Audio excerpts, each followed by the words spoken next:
மசோதா மீது முடிவு செய்ய காலக்கெடு நிர்ணயித்தது எப்படி?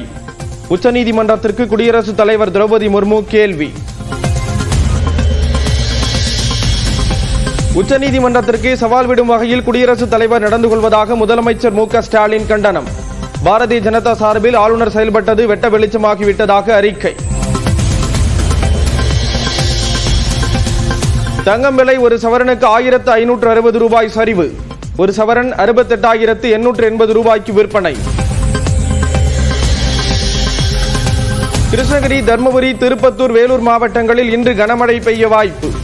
மழையின் போது 50 கிலோமீட்டர் வேகம் வரை பலத்த காற்று வீசக்கூடும் என வானிலை மையம் அறிவுறுத்தல்.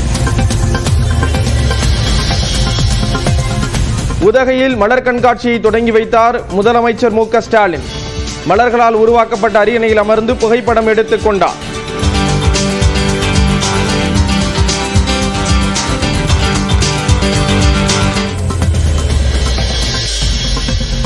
சோழர் பரம்பரையின் சிறப்புகளை விளக்கும் வகையில் மலர் கண்காட்சி.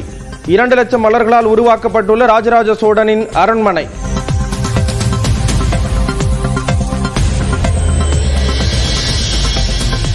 அவதூறு வழக்கில் சீமான் ஏன் ஆஜராகவில்லை என திருச்சி நீதிமன்றம் கேள்வி. இதுவே லாஸ்ட் சான்ஸ் என நீதிபதி எச்சரிக்கை. கரூர் மாவட்டம் குளித்தலை அருகே காற்றுடன் பெய்த கனமழை. இலங்கை தமிழர் முகாமில் 40க்கும் மேற்பட்ட வீடுகளில் மேற்கூரைகள் பெயர்ந்து சேதம். ஒகேனக்கல் காவிரி ஆற்றில் நீர்வரத்து வினாடிக்கு 5000 கனஅடியாக உயர்வு. தமிழக எல்லைப் பகுதியில் மழையை அடுத்து நீர்வரத்து அதிகரிப்பு. மதுரையில் சித்திரை திருவிழாவை முடித்துக் கொண்டு கோயிலுக்கு புறப்பட்டார் கள்ளழகர். பல்லாயிரம் பக்தர்கள் திரண்டு வந்து வழி அனுப்பினர்.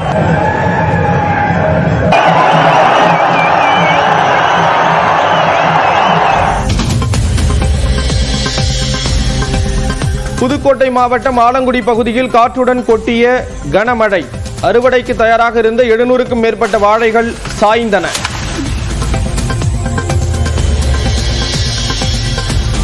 கனியாமூர் பள்ளி வன்முறை வழக்கில் ஒரே நேரத்தில் 615 பேர் நீதிமன்றத்தில் ஆஜர்.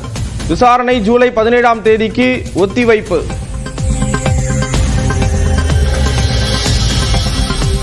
திருப்பதி மலையில் செயல்படும் தனியார் ஹோட்டல்களில் இந்திய உணவுகளுக்கு மட்டுமே அனுமதி. வேலை செய்பவர்கள் தெலுங்கு சம்பிரதாயத்தை பிரதிபலிக்கும் வகையில் ஆடை அணிய ஆணை.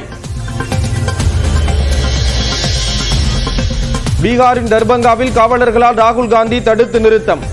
மாணவர்களை சந்தித்து உரையாட சென்ற போது தடுக்கப்பட்டார்.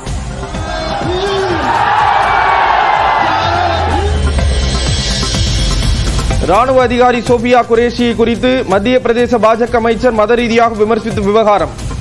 நாடு கடினமான சூழலில் உள்ள நிலையில் பொறுப்பில்லாத வகையில் பேசியுள்ளதாக உச்சநீதிமன்றம் கண்டனம். மத்திய பிரதேச அமைச்சரை காப்பாற்றும் விதத்தில் எஃப்ஐஆர் உள்ளதாக உயர்நீதிமன்றம் அதிருப்தி. பாஜக அமைச்சர் செய்த தவறின் விவரங்களை விரிவாக சேர்க்க வேண்டும் என்றும் ஆணை. துருக்கி பொருட்களை இந்தியர்கள் புறக்கணிக்க வேண்டும் என்ற கோரிக்கை வலுத்து வருவது அந்நாட்டிற்கு பெரும் பின்னடைவை ஏற்படுத்தியிருக்கிறது. அங்கிருந்து வரும் ஆப்பிள்களை இந்திய வர்த்தகர்கள் திருப்பி அனுப்ப தொடங்கியிருக்கிறார்கள்.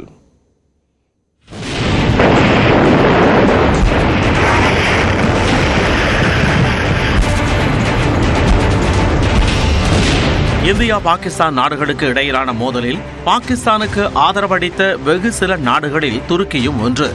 ஆபரேஷன் சிந்தூரின் போது பயங்கரவாதிகளின் முகாம்களை இந்தியா தாக்கி அடித்ததற்கு துருக்கி வெளிப்படையாக கண்டனம் தெரிவித்தது. இதேபோல் அசர்பைஜானும் பாகிஸ்தானுக்கு ஆதரவளித்து வருகிறது. இந்தியா பாகிஸ்தான் மோதலின் போது துருக்கி விமானப்படையின் C-130 ஜெட் விமானம் பாகிஸ்தானுக்கு வந்தது. இதேபோல கடந்த வாரம் துருக்கியின் போர்க்கப்பல் ஒன்றும் கராச்சி துறைமுகத்திற்கு வந்தது.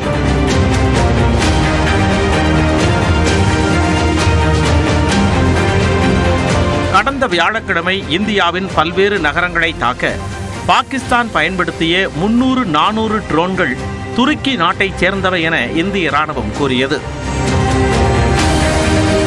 துருக்கியில் இருந்து மார்பிள், ஆப்பிள், தங்கம், காய்கறிகள், சிமெண்ட், கனிம எண்ணெய் உள்ளிட்ட பொருட்களை இந்தியா இறக்குமதி செய்கிறது.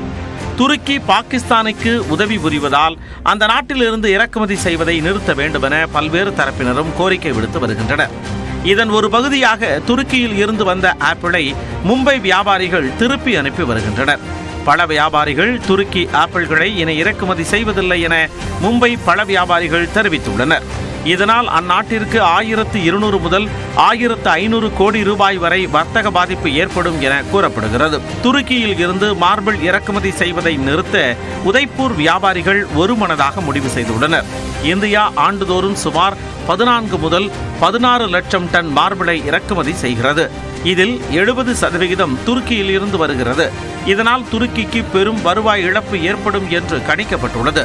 இதேபோல் துருக்கி மற்றும் அசர்பைஜான் நாடுகளுக்கு செல்வது கணிசமாக குறைந்துள்ளது.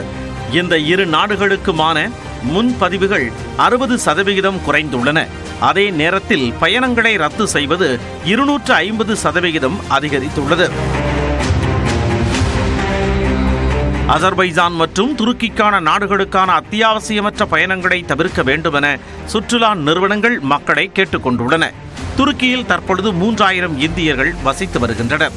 இதில் 200 மாணவர்களும் அடங்குவர். அசர்பைஜானில் 1500 இந்தியர்கள் வசித்து வருகின்றனர். இதனிடையே துருக்கியின் இனோனு பல்கலைக்கழகத்துடன் டெல்லி ஜவஹர்லால் நேரு பல்கலைக்கழகம் மேற்கொண்டிருந்த ஒப்பந்தம் ரத்து செய்யப்பட்டுள்ளது. தேசிய பாதுகாப்பிற்கு அச்சுறுத்தல் ஏற்பட்டுள்ளதால் ஒப்பந்தம் ரத்து செய்யப்படுவதாக ஜவஹர்லால் நேரு பல்கலைக்கழகம் குறிப்பிட்டுள்ளது. மசோதாக்கள் மீது தான் முடிவெடுக்க காலக்கெடு நிர்ணயிக்க முடியுமா என உச்சநீதிமன்றத்திடம் விளக்கம் கோரியுள்ள குடியரசுத் தலைவர் திரௌபதி முர்மு 14 கேள்விகளை முன்வைத்துள்ளார். தமிழ்நாடு சட்டப்பேரவையில் நிறைவேற்றப்பட்ட மசோதாக்களை ஆளுநர் கிடப்பில் போட்டது தொடர்பான வழக்கை விசாரித்த உச்சநீதிமன்றம் மசோதாக்கள் மீது ஆளுநர் 1 மாதத்திற்குள்ளும் குடியரசுத் தலைவர் 3 மாதத்திற்குள்ளும் முடிவெடுக்க காலக்கெடு நிர்ணயித்து உத்தரவிட்டது. இந்த உத்தரவு வரலாற்று சிறப்புமிக்கதாக கருதப்பட்ட நிலையில் அரசியல் சாசன விளக்கம் தேவைப்பட்டால் உச்சநீதிமன்றத்தின் கருத்தை கேட்கலாம் என்றும் தீர்ப்பில் குறிப்பிடப்பட்டிருந்தது. இந்நிலையில் சட்டம் தொடர்பான சந்தேகங்கள் எழும்போது உச்சநீதிமன்றத்திடம் விளக்கம் கேட்கும் அரசியலமைப்பு சட்டப்பிரிவு 143 கீழ் குடியரசுத் தலைவர் திரௌபதி முர்மு 14 கேள்விகளை முன்வைத்துள்ளார். அதில் அரசியலமைப்பு சட்டப்பிரிவு 200 கீழ் மசோதாக்கள் மீது முடிவெடுக்க ஆளுநருக்கு என்னென்ன அதிகாரங்கள் வழங்கப்பட்டுள்ளன என்று வினவியுள்ளார். அனைத்து வகையான அதிகாரங்களை பொறுத்தவரையில் அரசின் ஆலோசனைக்கு ஆளுநர் கட்டுப்பட்டவரா என்றும் குடியரசுத் தலைவர் கேள்வி எழுப்பியுள்ளார். மசோதாக்கள் மீது முடிவெடுக்க குடியரசுத் தலைவர் மற்றும் ஆளுநருக்கு அரசியலமைப்பு சட்டப்பிரிவில் வழங்கப்பட்டுள்ள அனைத்து வாய்ப்புகளுக்கும் உச்சநீதிமன்றம் காலக்கெடுவை நிர்ணயிக்க முடியுமா என வினவியுள்ளார். மேலும் குடியரசுத் தலைவர் மற்றும் ஆளுநர் எவ்வாறு செயல்பட வேண்டும் என்பதை உச்சநீதிமன்றம் பரிந்துரைக்க முடியுமா என்றும் திரௌபதி முர்மு கேள்வி எழுப்பியுள்ளார். குடியரசுத் தலைவர் மற்றும் ஆளுநர் தங்கள் அதிகாரங்களுக்கு உட்பட்டு மேற்கொள்ளும் செயல்களுக்கு நீதிமன்றத்தில் பொறுப்பாக மாட்டார்கள் என்ற அரசியலமைப்பு சட்டப்பிரிவு 361 மசோதாக்களுக்கு ஒப்புதல் வழங்கும் விவகாரத்திற்கு செல்லுபடியாகாதா என்றும் வினவியுள்ளார். குடியரசுத் தலைவர் மற்றும் ஆளுநரின் முடிவுகளை தனது சிறப்பு அதிகாரமான சரத்து 142 கீழ் உச்சநீதிமன்றத்தால் மாற்ற முடியுமா என்று கேள்வி எழுப்பியுள்ள திரௌபதி முர்மு மாநில சட்டப்பேரவையில் நிறைவேற்றப்படும் மசோதாக்களை ஆளுநரின் ஒப்புதல் இன்றி சட்டமாக்க முடியுமா என்றும் விளக்கம் கோரியுள்ளார். மேலும் உச்சநீதிமன்றத்தின் சிறப்பு அதிகாரமான 142 தற்போதைய சட்டத்தை நடைமுறைப்படுத்துவதற்கு மட்டுமா அல்லது ஏற்கனவே அரசியலமைப்பின்படி உள்ள நடைமுறைக்கு முரணான உத்தரவை பிறப்பிக்கவும் பயன்படுத்த முடியுமா என்று அவர் வினவியுள்ளார். சரத்து 145 3 உட்பிரிவின்படி அரசியலமைப்பு விளக்கம் தொடர்பான வழக்கை குறைந்தபட்சம் 5 நீதிபதிகள் கொண்ட அமர்வுக்கு உச்சநீதிமன்றம் அனுப்புவது கட்டாயமில்லையா என்றும் குடியரசுத் தலைவர் கேள்வி எழுப்பியுள்ளார். இந்நிலையில் சீராய்வு மனு தாக்கல் செய்தால் இது தொடர்பான தீர்ப்பு வழங்கிய அமர்வை விசாரிக்கும் என்பதால் அரசியல் சாசன பிரிவு 143 பயன்படுத்தி குடியரசுத் தலைவர் வாயிலாக மத்திய அரசு உச்சநீதிமன்றத்தை அணுகியுள்ளது. எனவே மசோதாக்களுக்கு ஒப்புதல் அளிப்பது தொடர்பான விவகாரம் அரசியல் சாசன அமர்வில் விசாரணைக்கு எடுத்துக் கொள்ளப்பட வாய்ப்பு ஏற்பட்டுள்ளது.